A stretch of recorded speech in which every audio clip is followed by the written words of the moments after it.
Guys now start और next video lecture. अपनी कड़ी को आगे बढ़ाते हैं। अगेन हमने क्वेश्चंस पिकअप किया हुआ है और ये जो सीरीज चला रहे हैं इस क्वेश्चंस को आप पहले सॉल्व करने का प्रयास करिए, खुद सोचिए, तब उसके बाद जो है जो हम सॉल्यूशंस प्रोवाइड कर रहे हैं ना वो सॉल्यूशंस को देखिए, उसके कंसेप्ट को देखिए, लॉजिक को देखिए। सबसे पहले खुद आप मैथमेटिक्स सॉल्व करिए, क्योंकि कहा जाता है कि only way to learn the mathematics is to do mathematics. अगर आपको मैथमेटिक्स सीखनी है तो मैथमेटिक्स को करना पड़ेगा। सिर्फ देखने से मैथमेटिक्स समझ में नहीं आती है, जब आप करेंगे तो ऑटोमेटिक प्रॉब्लम क्रिएट होगा, और जब प्रॉब्लम क्रिएट होगा तो उसका सलूशन भी खोजेंगे। चलिए आइए देखिए, तो क्वेश्चन सेकंड से हम इसको सॉल्व कर रहे हैं। थोड़ा हमने बाइनोमियल एक्सपेंशंस पे क्वेश्चंस की सीरीज एक उठाई है ली है। हालांकि हम बाइनोमियल एक्सपेंशंस का भी सॉल्व करेंगे, कंटिन्यूटी डिफरेंशिएबिलिटी सॉल्व करेंगे। अभी हम इस पे हमारा फोकस ज़्यादा है, क्योंकि एक्सपेंशन, बाइनोमियल एक्सपेंशन से पीजीटी वालों का हमेशा अच्छा खासा क्वेश्चन रहा है। डिफरेंशिएबिलिटी कंटिन्यूटी पर भी अच्छे खासे क्वेश्चन रहे हैं, तो इस सीरीज में भी हम इसकी बात करेंगे। उसके बाद फर्दर हमें हम एक बार मिसलिनियस क्वेश्चंस को भी सॉल्व करेंगे। कुछ क्वेश्चंस कॉम्प्लेक्स से लेंगे, कुछ क्वेश्चन रियल से लेंगे, कुछ क्वेश्चन कैलकुलस से लेंगे, वो भी हम सीरीज के दौरान सारी बातें करेंगे। तो चलते हैं क्वेश्चन पे आ जाते हैं। क्वेश्चन में क्या कहा है, कह रहा है constant term in the expansions, बड़ा जाना पहचाना नाम है, इज 405, देन मॉड ऑफ के इज, मॉड ऑफ के पता करना है कि उसकी वैल्यू क्या होगी, कि इसके एक्सपेंशंस में जो x से, यानी कांस्टेंट टर्म का मतलब x raise to the power 0 को हम लोग बाइनोमियल एक्सपेंशंस में कांस्टेंट टर्म भी कहते हैं। तो कह रहा है वो कांस्टेंट टर्म अगर 405 है तो मॉड ऑफ के की वैल्यू क्या होगी ये पता करना है। तो एक बात हमेशा याद रखिए आप लोग, जब हम लोग एक्सपेंशन करेंगे तो x plus y raise to the power n के एक्सपेंशंस में जो जनरल टर्म होता है वो हमारा x raise to the power n minus r और into y raise to the power r, ये होता है। This is the general term. तो हम जब भी ऐसे क्वेश्चन होंगे तो जनरल टर्म्स की ही बात करेंगे, और जनरल टर्म्स से क्वेश्चन बनते हैं। एक तरीके से पीजीटी वालों का भी पेटेंट क्वेश्चन रहा है। तो चलिए पहले जनरल टर्म निकालना है। एन सी आर, तो एन यहाँ 10 है तो 10 सी आर हो गया, एक्स हो गया यहाँ root x to the power n minus r, मतलब 10 माइनस आर, इंटू वाई की जगह माइनस के वाई एक्स स्क्वायर है, और यहाँ हमारा हो गया पावर आर। ठीक है, अब इनको सॉल्व करिए। 10 सी आर ए हो गया, x raise to the power half है तो ये हो जाएगा 10 माइनस आर बाई 2, और यहाँ हो जाएगा minus 2r, okay, into minus के raise to the power r. अब क्या है, कांस्टेंट टर्म के लिए क्या होगा, what is the meaning of the constant term. Constant term मतलब ये हो गया कि x का जो पावर है ना वो 0 होना चाहिए, तो इसको 0 कर दीजिए। तो 10 माइनस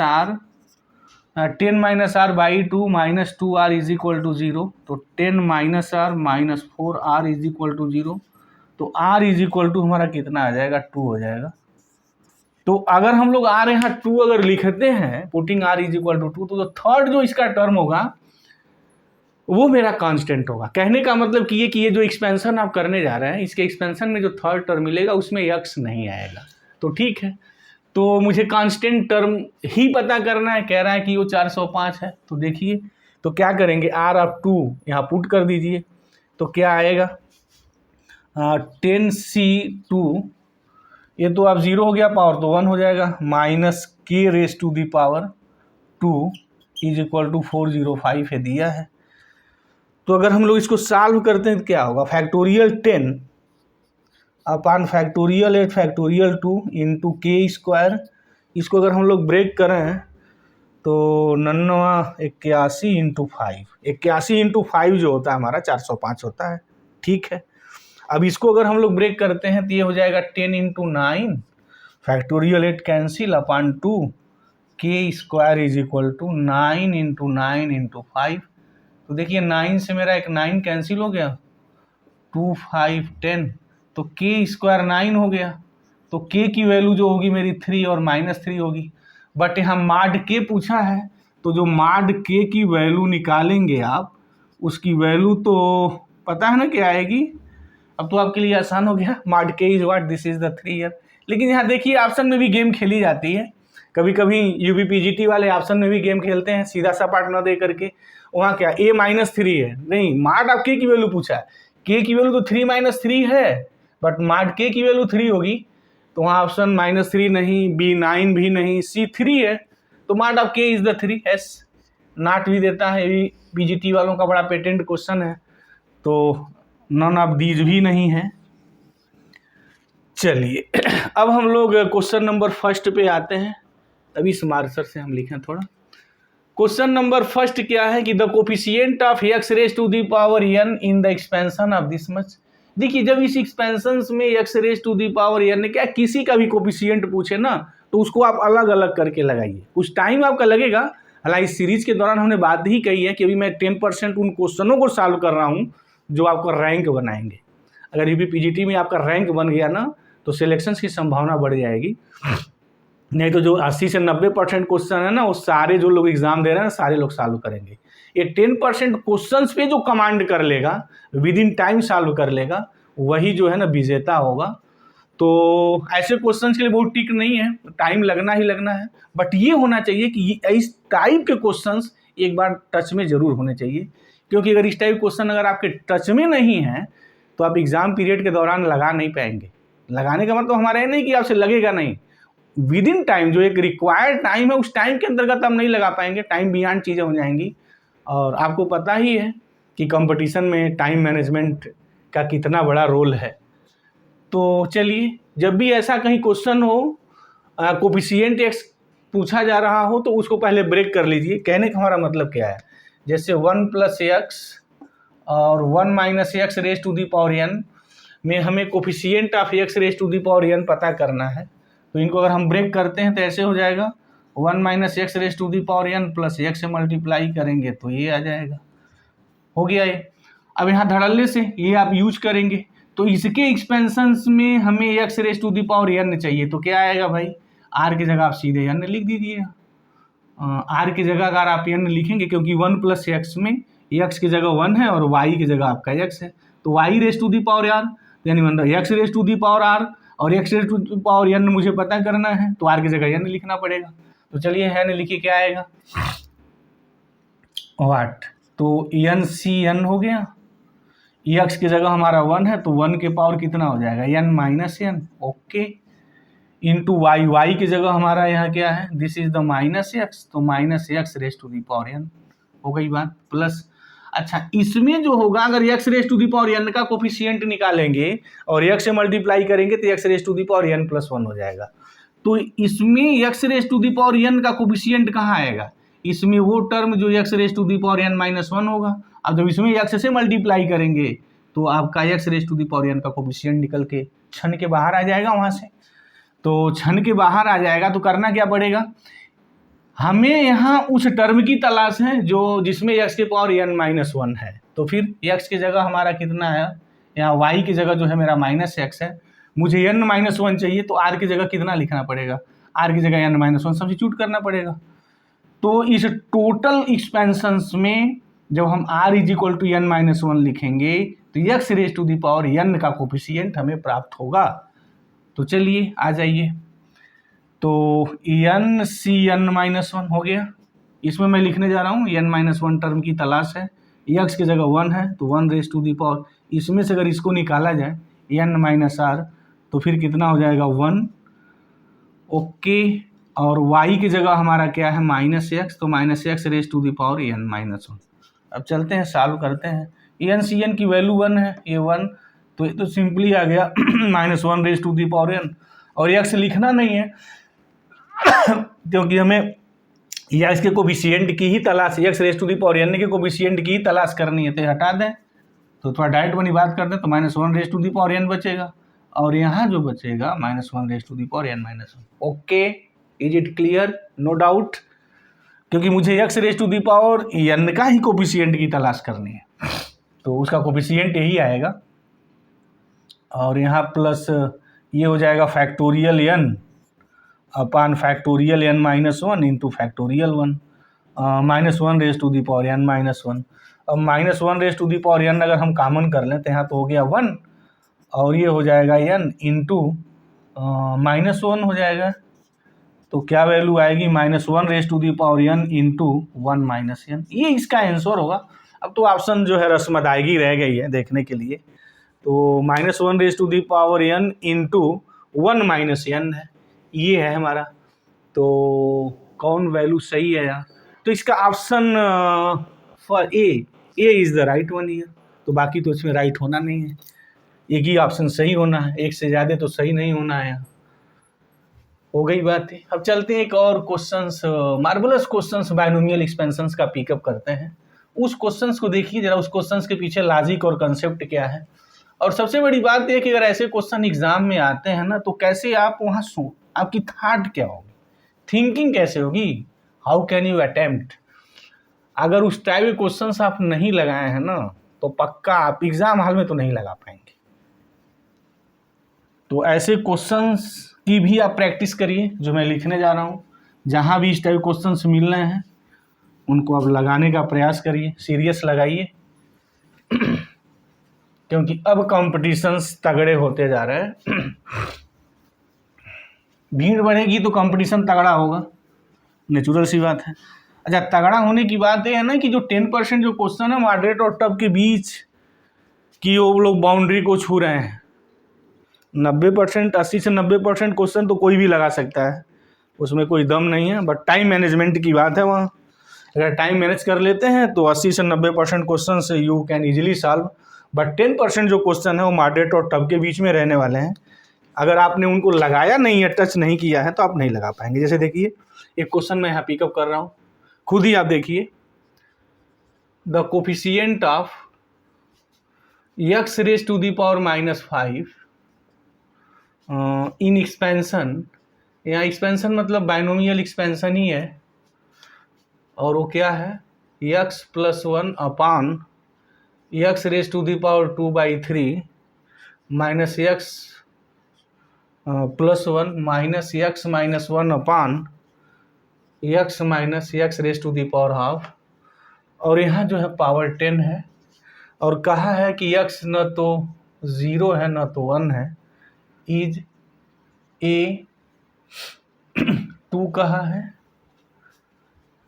बी में कहा है कि -1 होगा, सी में साहब बोल रहा है कि 4 होगा, और डी में पीजीटी का patent option not none of this. ये पेटेंट क्वेश्चन है पीजीटी वालों का। आइए देखिए, क्वेश्चंस पढ़िए और खुद you first try to solve this question. पहले इस क्वेश्चन को खुद ट्राई करिए, सॉल्व करने का प्रयास करिए हमारे साथ। देखिए आपकी थिंकिंग कैसी होगी, कैसे इस क्वेश्चन को सॉल्व करेंगे। How can you solve this question. क्या कह रहा है कि इसके एक्सपेंशन में x raise to the power -5 का जो कोफिशिएंट है वो पता करना है। अच्छा, x 0 और 1 नहीं है, तो पता है x 0 और 1 नहीं दिया होगा तो उसके पीछे रीजन तो यही है इस पृथ्वी पर कि साहब x 0 और 1 लिखते हैं तो न्यूमरेटर डिनोमिनेटर अगर कहीं 0 होता है तो मैथमेटिक्स की दुनिया में बवाल खड़ा हो जाता है। तो इसीलिए वो सब चीज़ें रहती हैं। वो जो लिखता है कि x वहाँ नहीं, इसका मतलब क्या है कि वहाँ पर वो फंक्शन डिफाइन नहीं होगा, ट्रबल पॉइंट होगा। और फंक्शंस कहाँ डिफाइन नहीं होता है, जहाँ बवाल कहाँ होता है, भयानक स्तर का, जहाँ डिनोमिनेटर 0 है, जहाँ डिनोमिनेटर आपका 0 हो। तो इसीलिए वो ये चीज़ दी है। तो कोई बहुत बड़ी ये इशू नहीं है कि x यहाँ ऐसा क्यों लिखा है, उसके इक्वल नहीं है। लिखने के पीछे जो उसका रहस्य है वो यही है। हमें x raise to the power -5 के कोफिशिएंट की तलाश करनी है।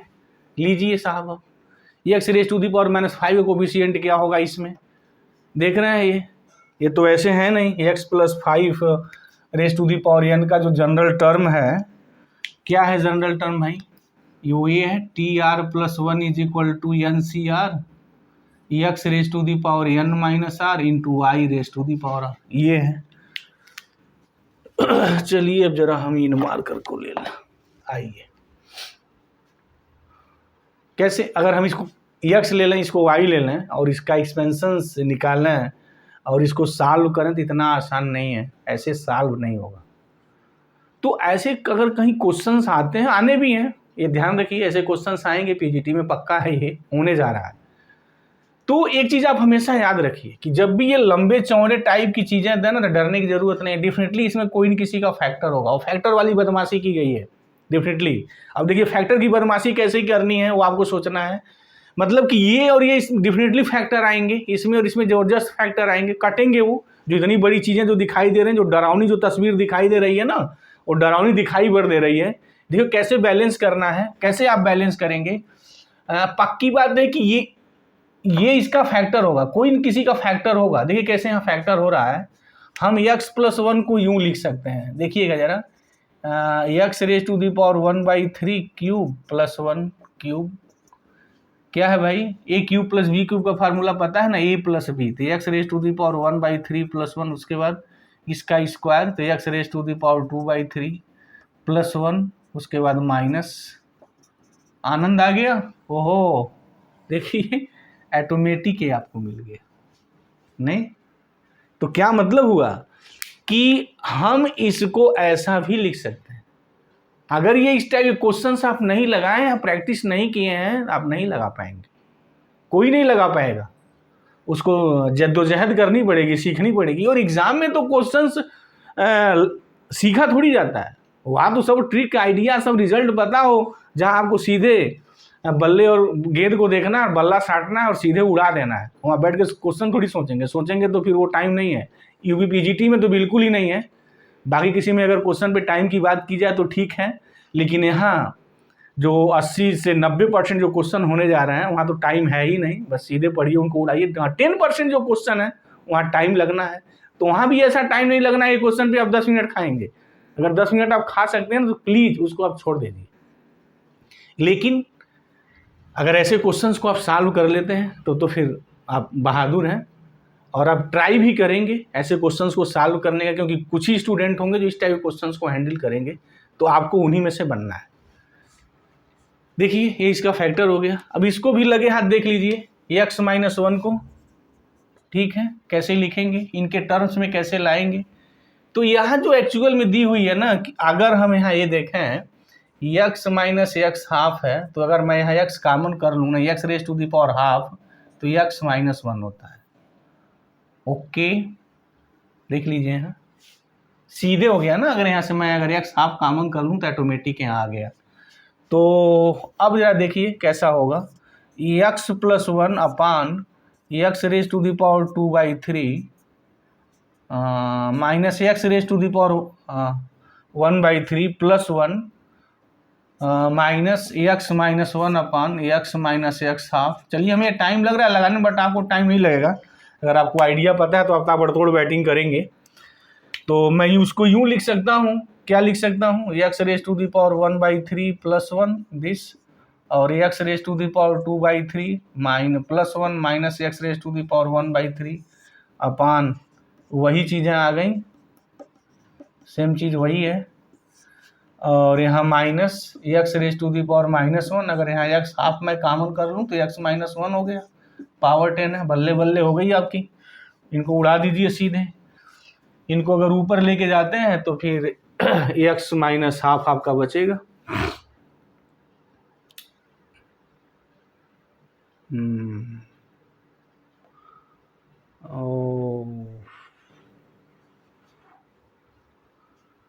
कहीं कोई चीज़ छूट नहीं रही है, एक बार नहीं, वो सारी देखिए क्या होता है मैथमेटिक्स है भाई।